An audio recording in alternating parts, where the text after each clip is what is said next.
So my name is Charlotte Cargin, and I'm here today with a large group of people from around County Cork, and we're representing End the Lockdown Ireland and Ireland for Safe Technology.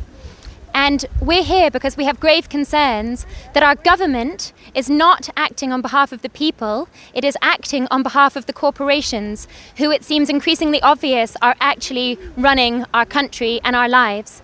And we really object to this, and we feel that the media and we feel that the WHO are really driving many things that our government is spearheading into our lives that really don't feel like they serve us, the people of Ireland, or actually of the world at all. It feels like it's all serving giant corporations, and everything that is valuable to us in our lives is being completely squandered in serving these agendas of these bloodthirsty corporations.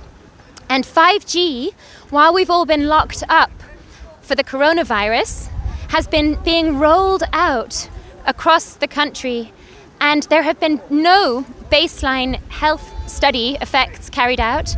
There's been no environmental impact study effects carried out on what the possible side effects are of this military-grade radiation being bombarded at us. And we're here to ask questions and to raise awareness of these dangers that we're really facing. My name is Michelle and I'm from Limerick. I came to Cork today to support both the anti-5G and radiation, and also to request an end, demand an end to this ludicrous lockdown. We have inconsistent, ludicrous rules and regulations coming from our caretaker administration, which I don't feel have any right to be making legislation at this point, and it's probably unlawful. Businesses closing down, many people unemployed, and while people were stuck in their homes, I know there's easing of restrictions now, but it's just not happening fast enough. While this is going on, in Limerick, for example, we have two major monopoles after going up, one in a schoolboys soccer club.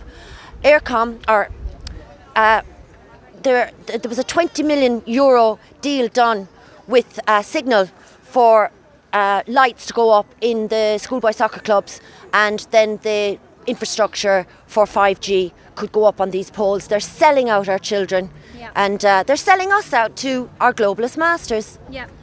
Thank you. Okay, so in relation to the lockdown, everybody's got their own personal opinion. Don't let them divide you with a personal opinion. This is global. This is a global attack. Half the world has been locked up, completely against their constitutional rights. And they're saying that there's going to be a new normal. I say it was never normal, and that they had us under their thumb all along. And now they're flexing their muscles, and now we see what football was for, what all these sports, all this TV, all this Snapchat, all that bullshit, what all that was for. That was to distract us. And the next generation don't care, because they've grown up with all of this. They'll never know. And all the fluoride in the water, they have no idea. They're all docile. I could show you something. I could show everyone something, and they won't believe it. Well, we've been massively manipulated and brainwashed via the media, which is heavily lobbied by the very same corporations who are driving everything that we're experiencing right now, that is imprisoning our lives and jeopardizing our health. And, you know, we really are now coming together as a global family to object to this.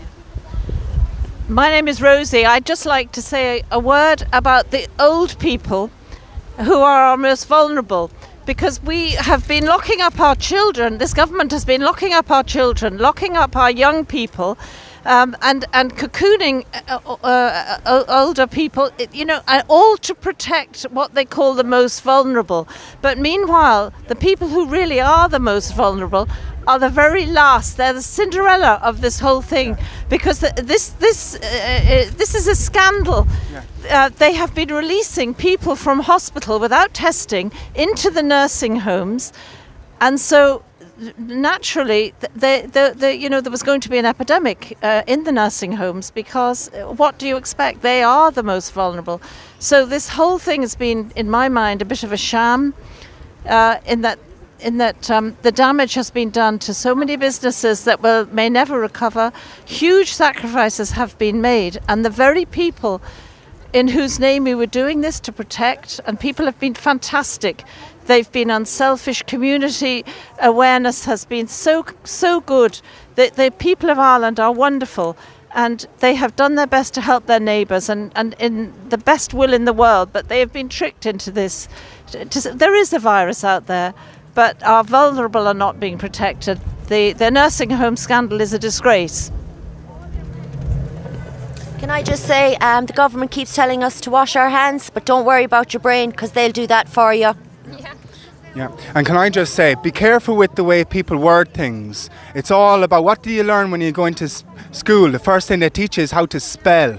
So how they formulate their sentences is very important. If they say to you, X amount of people have died who tested positive with COVID-19, that doesn't necessarily say that X amount of people have died from COVID-19, and that's where they're getting the numbers for. Where are the bodies? Hands up here who has someone close to them who's died from COVID-19. I haven't. No. Has anyone? Hands up here. Anyone who knows anyone who's lost their job because of COVID-19. I've lost my job. Anyone here who hasn't gone to a funeral because of COVID-19? Anyone here who hasn't seen their new niece or nephew? Yes, so we're all suffering, but where are the bodies? So just to finish up there, I think what we've all become increasingly aware of is that the lockdown measures and the widespread damage across the board caused by locking everybody up is vastly disproportionate to the threat of this virus. And we don't even have true data on what the true threat of the virus is, because everybody more or less who's died of anything in the last 3 months has gone down as a COVID death. We want to see true data, and we would also like to see a proper analysis done of the consequences and the damage to other people's lives as a consequence of lockdown. And we demand an end to it, and we want a government who represents the people and not the corporations.